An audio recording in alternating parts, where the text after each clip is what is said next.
میں بھی بات کرتا ہوں، لاکھوں میں بھی بات کرتا ہوں، لیکن جب ان در و دیوار اور ان اللہ والوں کے درمیان آتا ہوں تو مجھے اپنی کمیونٹی کا بھی احساس ہوتا ہے اور بات کرنا بھی بہت مشکل سا ہوتا ہے۔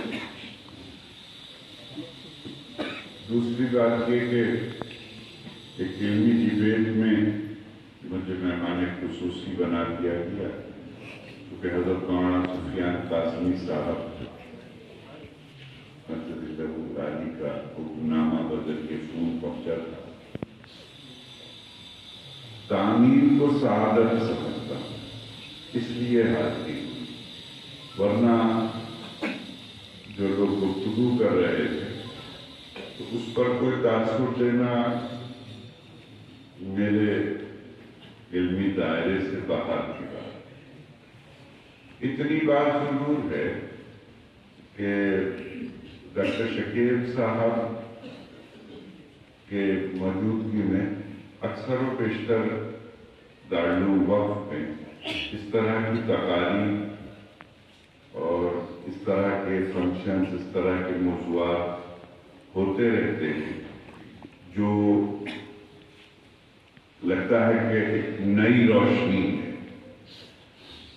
یہ موضوعات اس طرح کے، حالانکہ ایک زمانہ تھا، مناظرے کا زمانہ ہوا کرتا تھا، بڑے فتنے و فساد ہوتے تھے اس میں، اور شاید اسی لیے اس سلسلے کو بند کیا گیا۔ آج میں گفتگو سن رہا تھا تو یہ گفتگو بہت معتدل تھی، تو بہت علمی انداز سے گفتگو ہو رہی تھی۔ حالانکہ مجھے ڈر یہ تھا کہ اس میں جو پنڈت جی تھے ان سے ڈر لگ رہا تھا بہت کہ پتہ نہیں کیا ہو جائے گا، تو پھر ادھر سے بھی یہ رہتا ہے نا کہ لیکن گفتگو معتدل رہی۔ تو اس طرح کے موضوعات میں تلخی کا ایک امکان رہتا ہے، تو ماشاءاللہ سب لوگوں نے بہت معتدل گفتگو کی۔ وہ کہ یہ ایک اسکرپٹ تھی، اگر اس کو حقیقی انداز میں منعقد کیا جائے تو اس کے نتائج کچھ دوسری طرح کے نکلیں گے۔ اصل مقصد مجھے ایسا لگتا ہے شکیل بھائی کا اور آپ کی تنظیم کا یہ ہے کہ آپ کی ذہنی وسعتوں کو ایک اور نئی تحریک دی جائے، سوچنے کا انداز، بات کرنے کا انداز، اور اس طرح کے موضوعات جو مطلب ہے کہ مباحث کی طرف جاتے ہوں تو ان کو کس طرح سے ڈیل کرنا چاہیے۔ شاید میرے خیال سے اس مباحثے کا اور اس ڈیبیٹ کا یہی ایک پیغام تھا کہ گفتگو بھی اگر ہو تو معتدل، اور شاید زندگی کا اصول بھی یہ ہے۔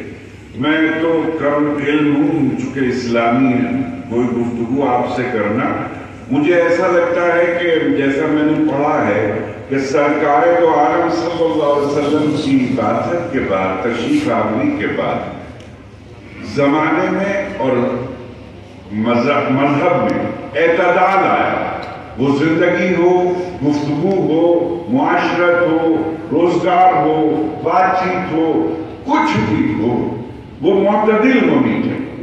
تو آج کے مباحثے سے یہ بات سامنے آئی کہ کوئی بھی بات آپ کی اگر ازدواجی زندگی بھی ہے وہ بھی اعتدال پر ہونی چاہیے، اگر آپ کا کاروبار ہے وہ بھی اعتدال پر ہونا چاہیے۔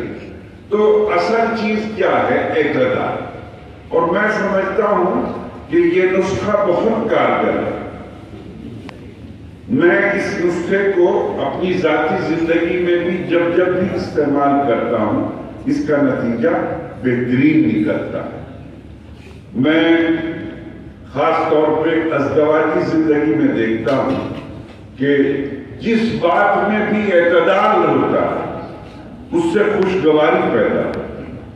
تو آج کے اس ڈیبیٹ کا مقصد بھی مجھے ایسا لگتا ہے کہ شاید یہی تھا کہ موضوع کوئی بھی ہو اس کو اگر معتدل بنا دیا جائے تو وہ پھر مؤثر بھی ہوتا ہے، اثر پذیری بھی اس میں ہوتی ہے، تو یہ بہت اچھی بات ہے۔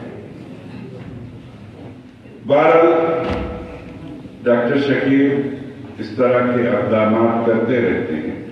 موجودہ زمانے میں یہ بہت ضروری ہے. یہ میڈیا کا زمانہ ہے اور اچھی بات ہے کہ اور بھی بہت سے موضوعات ایسے ہو سکتے ہیں. میں ڈر بھی رہا تھا لیکن الحمدللہ کوئی ڈر ایسا ظاہر نہیں ہوا جس سے.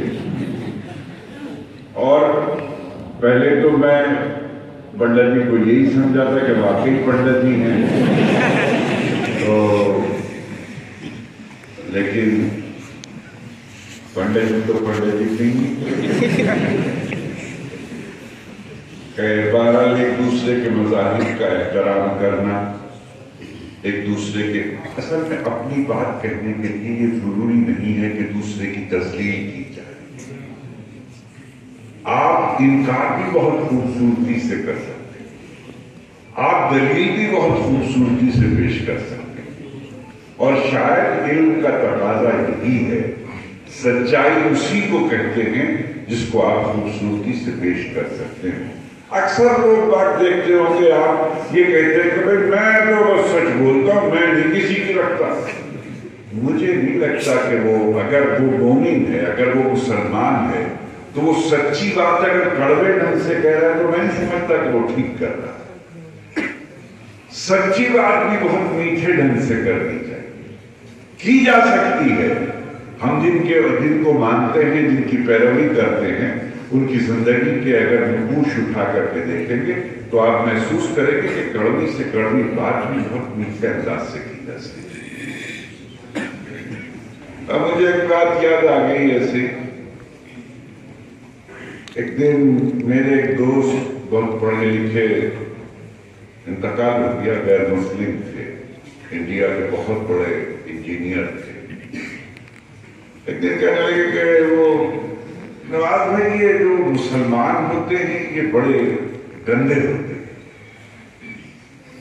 تو میں نے ان سے ان کا نام لے کر کہا، میرے بہت عزیز دوست، تو میں نے ان سے کہا کہ نہیں، آپ کو غلط فہمی ہے، یہ اپنی غربت کی وجہ سے گندے تو ہو سکتے ہیں لیکن ناپاک نہیں ہوتے. انہوں نے کہا ناپاک کسے کہتے ہیں؟ میں نے ان کو سمجھایا کہ جو میری سمجھ جتنی مجھے سمجھ تھی، میں اس طرح تو نہیں سمجھا سکتا جیسے آپ حضرات سمجھاتے ہیں. تو میں نے انہیں کہا کہ جسمانی ناپاکی سمجھائی پہلے میں نے انہیں، پھر روحانی ناپاکی سمجھائی، زبان کی ناپاکی سمجھائی، سماعت کی ناپاکی سمجھائی. تو میں انہیں الگ الگ طرح سے سمجھا رہا. تو میں نے ان سے کہا کہ اپنے دوست سے کہ کتنے ٹائم میں ہاتھ دھوتے ہو؟ تو انہوں نے کہا صبح اور شام میں، صبح نہاتا ہوں، شام کو ایک بار ہاتھ دھوتا. تو میں نے کہا کہ یہ غریب آدمی اپنی غربت کی وجہ سے جو میلے کپڑے پہنتا ہے یہ 5 بار منہ ہاتھ دھوتا ہے، 5 مرتبہ. پھر میں نے ان سے پوچھا کہ تم منہ ہاتھ کیسے دھوتے ہو؟ انہوں نے بتایا کہ پانی لیتا ہوں منہ سے 3 بار، 1 آدھ بار اس سے صاف کرتا ہوں. تو میں نے کہا کہ یہ غریب آدمی جو ہے یہ جب ہاتھ دھوتا ہے تو اس کا ہاتھ اتنا سا نہیں ہوتا کہ ایسے دھو کے ایسے کر لے، اس کا ہاتھ یہاں تک ہاتھ دھوتا ہے. ہاتھ جب دھوتا ہے تو پھر خلال بھی کرتا ہے نا، یہاں سے بھی، یہاں سے بھی، یہاں سے بھی. تو وہ میری ایسی ٹیبل پہ بیٹھے تھے تو انہوں نے ایسے ہاتھ رکھ رکھے تو انہوں نے فوراً ہاتھ نیچے کیے. انہیں ایسا لگا کہ ایسا نہ ہو کہ ان کے یہاں میں وہ غریب آدمی اپنی غربت کی وجہ سے جس کے کپڑے میلے ہیں، جس کے کام کی وجہ سے اپنے کپڑے میلے ہیں، لیکن اس کے یہاں میل نہیں ملے گا اگر نمازی ہے. خیر یہ گفتگو تو بڑی لمبی ہے. میں نے پورا ان کو وضو کا سسٹم سمجھایا، وہ حیرت زدہ رہ گئے. اور میں نے انہیں بتایا کہ 5 ٹائم وہ جو جب ہم مسح کرتے ہیں تو بال صاف ہوتے ہیں ہمارے، ہے نا، کانوں میں جو انگلی ڈالتے ہیں اب میں نے جو کانوں میں انگلی ڈالنے کی بات بتائی انہیں تو وہ اور حیرت زدہ رہ گئے کہ میں تو کبھی اس طرح نہاتا ہی نہیں. پھر میں نے ان کو ایک بات بتائی جیسا میں نے پڑھا ہے اور علماء کرام یہاں موجود ہے کہ اگر کسی پر غسل واجب ہوتا ہے تو سنڈی میں ناف میں انگلی ڈال کر کے اگر صفائی نہ کرے تو اس کا غسل نہیں ہوگا. وہ کہنے لگے کہ نواز بھائی ہول لائف پوری زندگی میں تو کبھی ایسے نہایا ہی نہیں.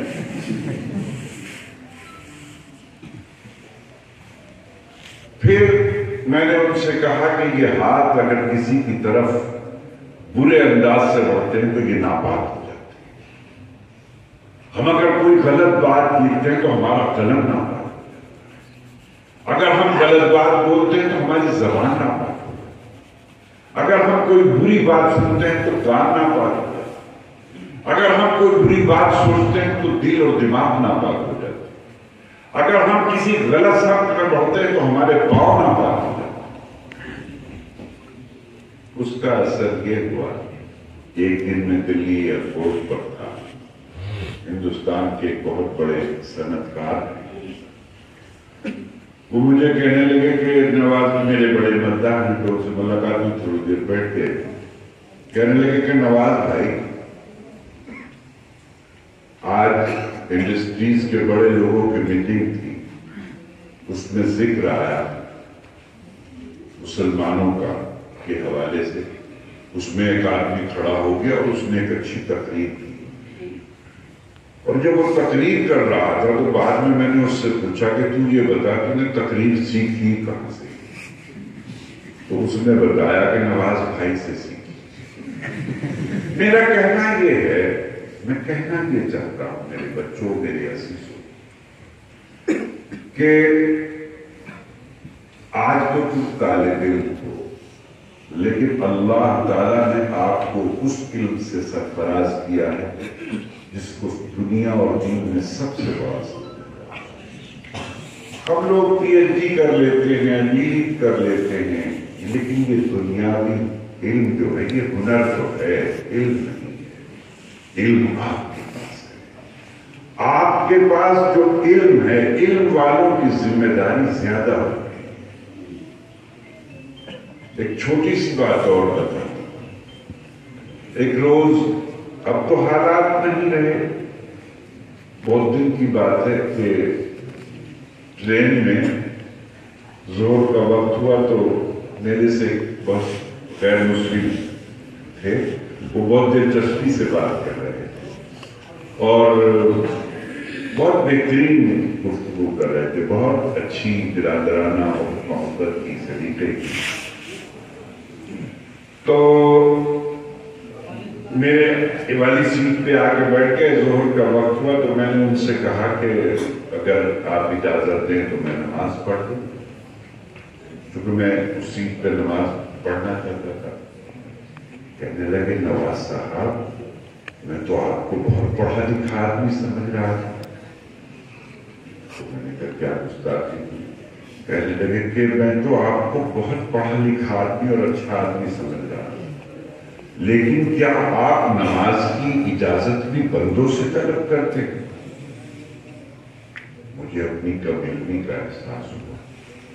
میرا کہنا یہ ہے کہ آپ اگر اتنے لوگ سماج میں اعتدال کی اور معتدل زندگی جینے لگے تو ایک بہت بڑا اسلامی انقلاب آ سکتا ہے.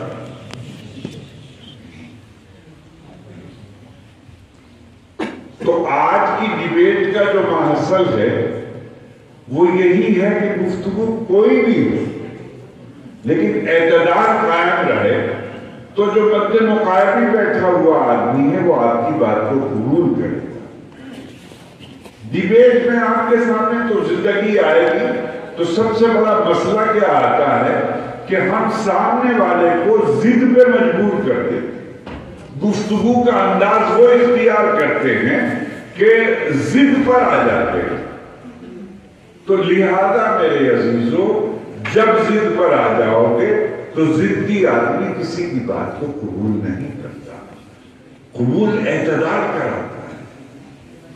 تو مڈل پاتھ جو ہے، یہ جو بیچ کا راستہ ہے، زندگی کا کوئی بھی شعبہ ہو، علم ہو، گھر ہو، بیوی ہو، بچے ہوں، اساتذہ ہوں، جہاں جہاں اعتدال رہے گا وہاں وہاں کامیابی رہے گی. آپ کو تو سماج میں جائیں گے، مختلف مذاہب کے لوگ ملیں گے، مختلف مسلکوں کے لوگ ملیں گے، مختلف فکروں کے لوگ ملیں گے، مختلف زبانوں کے لوگ ملیں گے. تو اگر مان لیجیے گا سب سے پہلے گفتگو میں آپ کسی کو رد کر دیں تو وہ آپ کی بات کو سنے گا. تو لہذا اعتدال آج کی گفتگو کا ماحصل ہے. اور مجھے خوشی ہے کہ مطلب دارالوقت میں یہ نظام ہے کہ وقتاً فوقتاً مطلب یہ بات ہوتی رہتی ہے. اپنے بچوں کے اندر یہ بات پیدا کرنا بہت ضروری ہے. اور میں ابھی جب آ رہا تھا تو میں نے دیکھا ایک جگہ لائٹ لگ گئی. تو خیر میں نے دیکھا کہ جو دیوالی پرچوں کے لیے جو سرکل سا بنا رکھا ہے شبیر بھائی نے، وہ بھی بہت اچھا لگا. میرا ماننا یہ ہے میرے عزیزوں، لکھا کرو. پڑھتے تو بہت ہو لیکن لکھا کرو. اور لکھنے کے لیے سب سے بہترین بات یہ ہے کہ بچوں کے لیے لکھا. بچوں کے لیے لکھو گے تو زبان سہل ہو جائے گی. ہمارے جتنے بڑے اکابرین ہیں آپ دیکھتے ہوں گے کہ آج بڑے بڑے لوگوں کو، مطلب حضرت نانوتوی کو، حضرت گنگوہی کو، ہے نا، تمام لوگوں کو سہل کر کے پیش کیا جا رہا ہے. ہماری معاف کریں گے آپ مجھے، چونکہ جب بعض اوقات کو یہ ہوتا ہے کہ میں اردو کا طالب علم ہوں، مجھے سمجھ میں نہیں آتی بات. اتنی سفید زبان ہوتی ہے، اتنی ادب زبان ہوتی ہے. لیکن آپ لوگ اگر بچوں کے لیے لکھیں گے تو آپ کی زبان سہل ہو جائے گی. کیونکہ جو مد مقابل ہوتا ہے جب آپ اس کے لیے لکھ رہے ہوتے تو آپ کو سمجھ میں آئے گا. میں نے یہاں کا استحقاق لکھ دیا تو یہ تو بچوں کی سمجھ میں نہیں آئے گا، تو اس کا متبادل سوچے گا. تو اگر بچوں کے لیے لکھنے لگو گے تو آپ کی زبان بڑی شاندار ہوگی. اور میں ایک بات اور بتاتا ہوں کہ رفتہ رفتہ اردو کے لفظ یعنی کہ لفظیات روزمرہ ہے. ایک لفظ روزمرہ، مشکل زبان زیادہ زندہ نہیں رہتی. آج میر کے غالب کے وہی اشعار زندہ ہیں جو سہل اور آسان. تو بچوں کے لیے لکھنے سے یہ آسانی ہوگی کہ زبان بڑی شاندار ہو جائے گی. آپ کا تخاطب جب نئی نسلوں سے ہوگا، یونیورسٹیز میں جاؤ گے، کالجز میں جاؤ گے، اسکولوں میں جاؤ گے، تو وہاں اگر ادب زبان میں بات کرو گے تو بات نہیں پہنچے گی. دین کو بھی اگر نئی نسلوں تک پہنچانا ہے تو آپ کو اپنی زبان کو سہل کرنا پڑے گا. سہل کریں گے تو بہت. تو یہاں جو یہ دیواری پرچے ہیں یہ بڑا بہترین نظام ہے. تو ان دیواری پرچوں پہ ایک تو بہت لمبا مضمون نہ لکھا کرو، وقت نہیں ہے لوگوں کے پاس. بہت چھوٹا سا مضمون، ایک صفحے کا مضمون لکھو. میں اکثر طلبہ مجھ سے مل لیتے تو میں سب سے کہتا ہوں بھائی ایک صفحے کا مضمون لکھو. تھوڑی دیر کے لیے مان لیجیے گا اماں پہ لکھنا ہے، ماں پہ لکھنا ہے، تو کیا تمہارے لیے تو آسان ہے کہ قرآن کریم سے ماں کے بارے میں ایک آیت چھوٹی سی اٹھاؤ، نبی اکرم صلی اللہ علیہ وسلم کی ایک حدیث لاؤ، اکابرین میں سے کسی کا ایک واقعہ لاؤ، 3 واقعے اکٹھے ہوئے اور مضمون مکمل. نہ کسی کے پاس اتنا وقت ہے کہ 10-20 صفحات آپ کے پڑھیں ایک صفحے میں بات. اچھا آپ بھی طالب علم میں، آپ کے پاس بھی وقت کم ہے، آپ کے پاس بھی اتنا وقت نہیں ہے کہ آپ 10-20 صفحے کا مضمون لکھیں. ایک صفحے کا آسان زبان میں مضمون لکھا اور بچوں کے لیے لکھا. آج بچوں کے لیے لکھو گے، کل یہی زبان بہت شاندار ہو جائے گی، بہت سمجھنے والی زبان ہو جائے گی. تو آپ پڑھنے کے ساتھ لکھا دیں تو انشاءاللہ لکھنے سے. اور میں حضرت قاری طیب صاحب رحمۃ اللہ علیہ جب ہم چھوٹے چھوٹے سے تھے تو مجھے شوق تھا حضرت محترم صاحب سے مصافحہ کرنے کا. تو میرا گھر قلعے پر ہے، تو میرے ایک دوست کا گھر ہے یہاں دیوان دروازے کے اندر. تو حضرت محترم صاحب تو اپنے دروازے سے نکل کے آتے تھے جو پرانا دروازہ تھا ادھر سے، اور دیوان میں تو نکل کے دارالعلوم جایا کرتے تھے. تو جس دن بھی چھٹی ہوتی تھی میں اس دن آ کے دیوان دروازے میں کھڑا ہوتا تھا کہ آج تو محترم صاحب سے مصافحہ کرنا. میرا شوق حضرت محترم صاحب قبلہ کی ذات گرامی دونوں میں پتہ نہیں کیا چیز فصل پیدا کرتی تھی کہ حضرت محترم صاحب کا انداز مطلب جو چلنے کا انداز تھا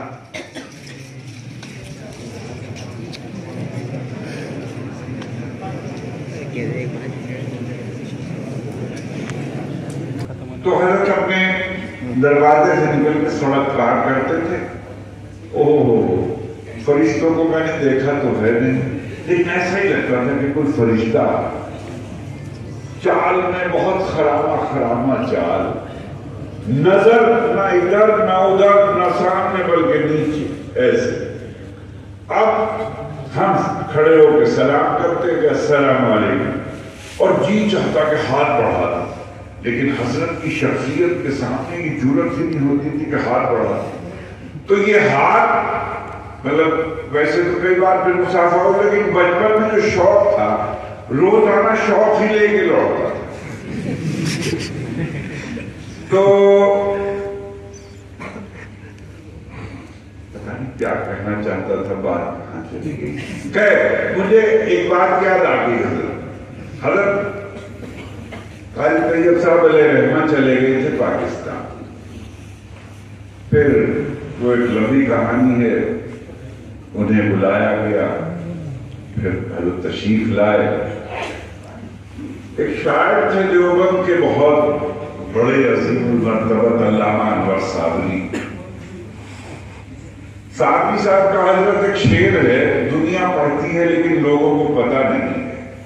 اور عام طور سے جب لوگ بارگاہ نبوی میں حاضر ہوتے ہیں تو حرم نبوی کو دیکھ کر، روضہ اطہر کو دیکھ کر، گنبد خضرا کو دیکھ کر ایک شعر پڑھتے ہیں لوگ.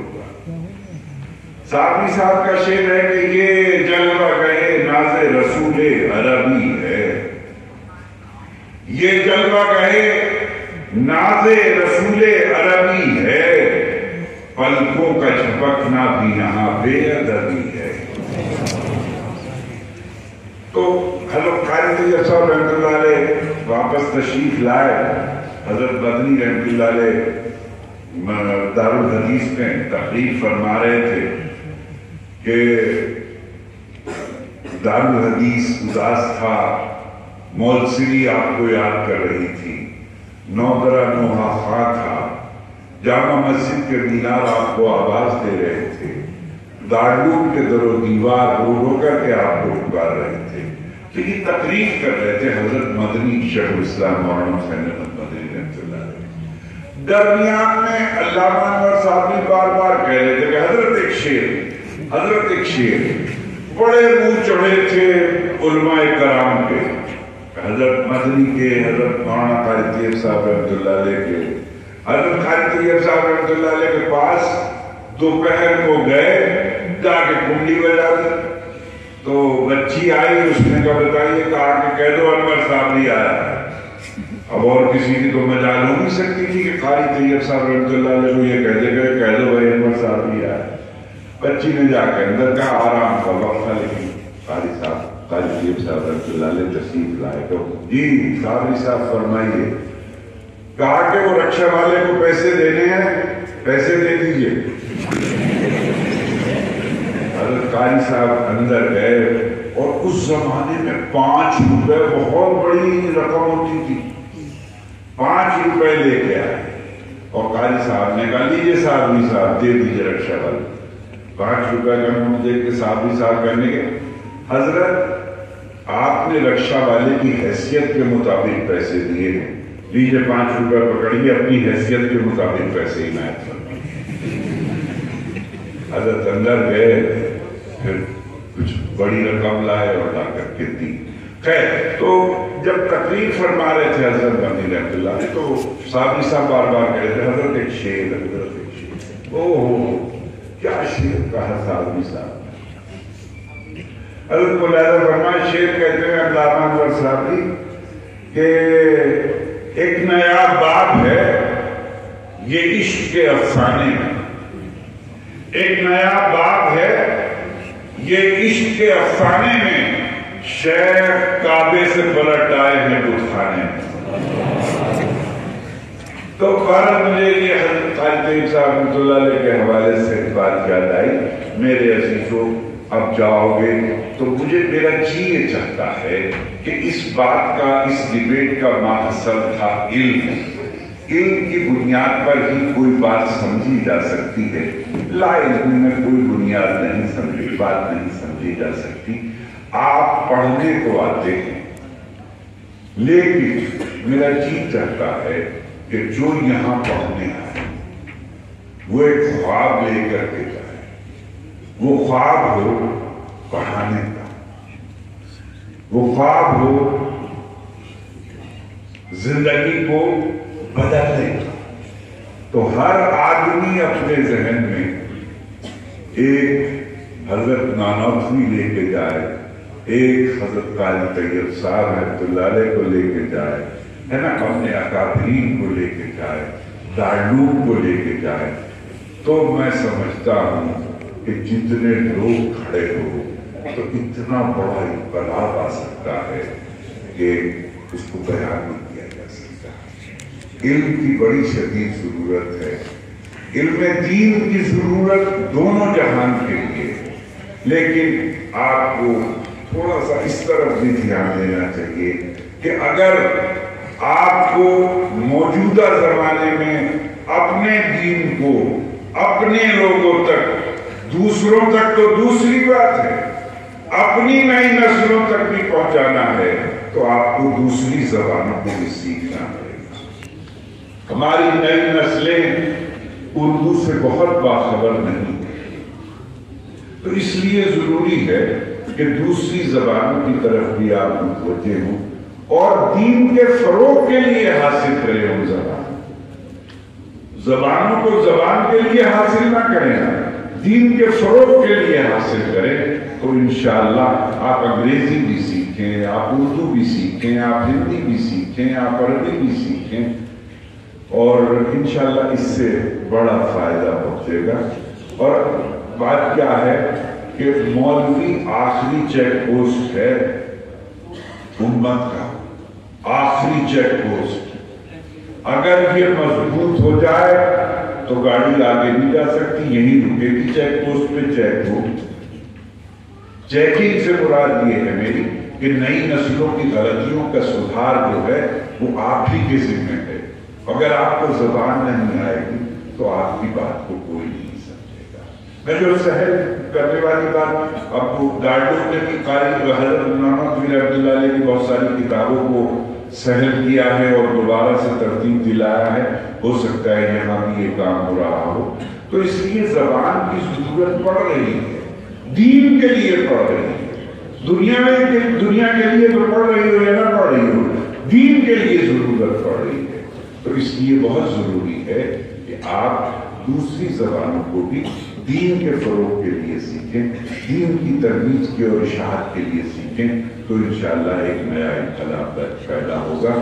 بہرحال مجھے تو بہت خوشی ہے کہ ایک کم علم کو صاحبان علم سے گفتگو کرنے کا موقع ملا۔ دعا کیجیے اللہ مجھے بھی علم نافع عطا فرمائے، اور اللہ تعالیٰ جو آپ جس مقصد سے آئے ہیں، مجھے کچھ شعروں کے لیے حکم ہے تو میں سنائے دیتا ہوں۔